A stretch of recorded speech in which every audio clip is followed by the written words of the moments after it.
Not a bad studio, hey? Welcome to this week's Ignition GT, where as you can see, we are at the Kyalami Grand Prix circuit for the 3rd annual Festival of Motoring event. This really is a feast of all things motoring. Manufacturers are bringing their latest models, but the best thing for me is that you, as the public, get a chance to experience these cars both on the track and off the track. But you know what we love as a channel is it also gives us an opportunity to have a look at the latest models being released. And as usual, it is the SUVs that are stealing the show.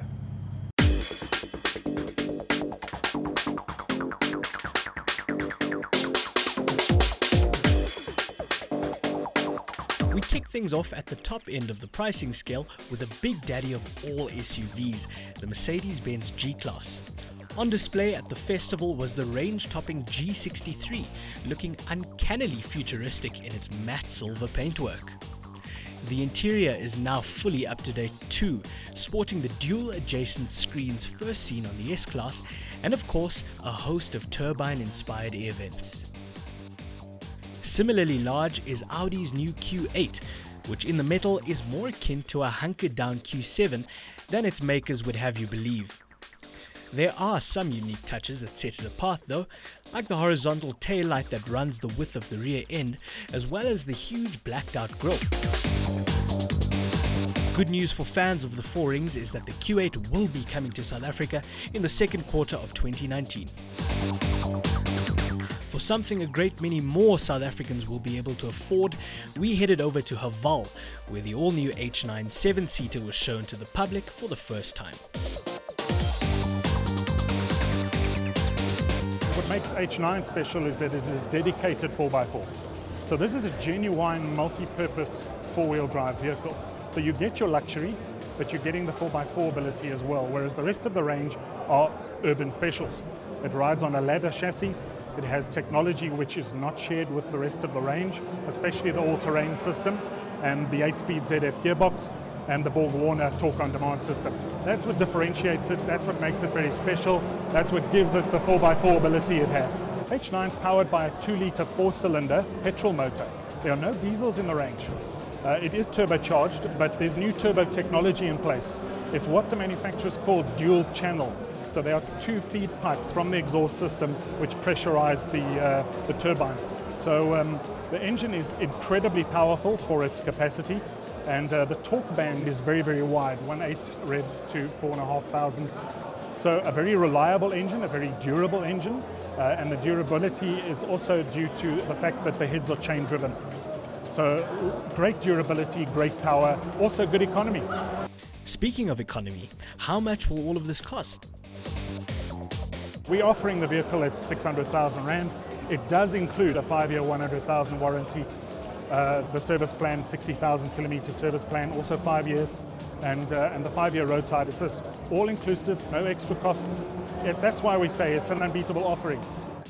If you don't require the H9's off-road prowess, but you do have the need for extra seating and luggage space, Peugeot now offers the 5008, which possesses all the style and technology of its 3008 sibling, but with more junk in the trunk. The leg room and the extra seat modularity is very important. So if you look at the second row of seats, they're all the same size. They all can be folded, moved around, so it's very comfortable for the passengers in the second row. And then obviously the third row, you can remove the seats completely, you can fold them down, making it completely flat at the back. We'll have the diesel, 2-litre, 110 kilowatts, initial launch, and then later on we will have the 1.6 THP petrol, which will launch as well. Being your larger SUV, I think the diesel is going to be in the forefront, hence we launched with the diesel model. I think people will prefer the torque of that particular vehicle, obviously for long distance and for having more people in the vehicle, so I think diesel will do very well. Pricing for the 5008 is yet to be confirmed, but expected to start around the 600,000 Rand mark. Next door, fellow French manufacturer Renault revealed its all-new Duster. The front and rear ends have been given a more assertive appearance, while the redesigned roof rails and 17-inch alloys heighten the sense of purpose. The dashboard and seats have been restyled, and the interior is also notable for the addition of convenience and safety features such as hill descent control, a multi-view camera and blind spot warning. all-new Duster will be available from the 1st of October, and prospective buyers can choose between petrol or diesel, manual or auto, as well as 4x2 or 4x4 derivatives.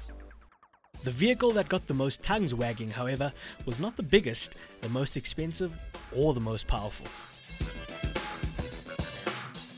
So this is the first time that the Jimny is being shown outside of Asia, so we really are excited, and obviously look at the buzz, so is the rest of the motoring community.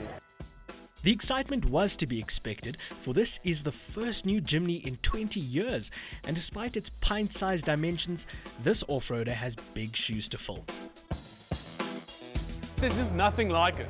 It's got an amazing following, it's a car like no other, it hasn't compromised on anything, it just is a fantastic car that has character.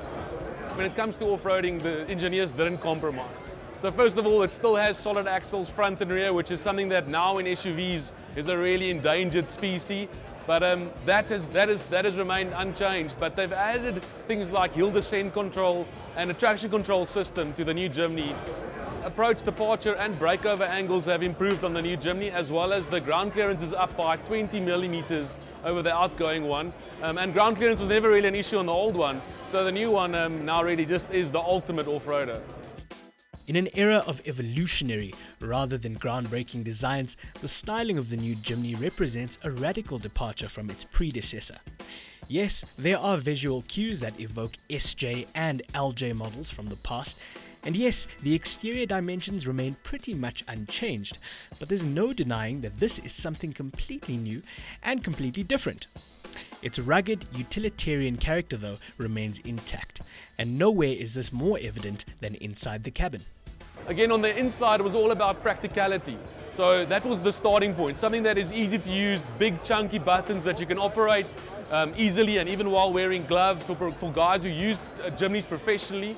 And it's a better packaged vehicle, so there's a lot more space.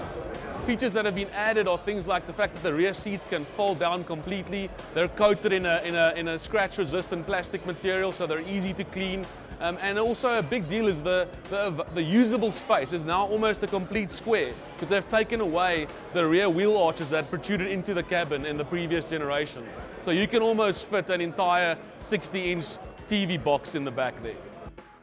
Range-topping GLX models will come with a touchscreen infotainment system and will be available with both manual and automatic transmissions. All models come with a naturally aspirated 1.5-litre engine, which, as you may have guessed, also presents some significant improvements.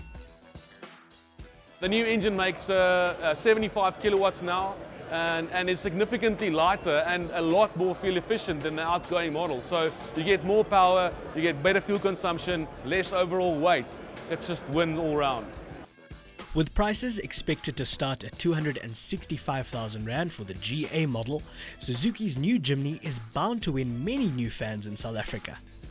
To find out what it's like to drive, both on and off-road, be sure to keep tuning into Ignition GT for our full review.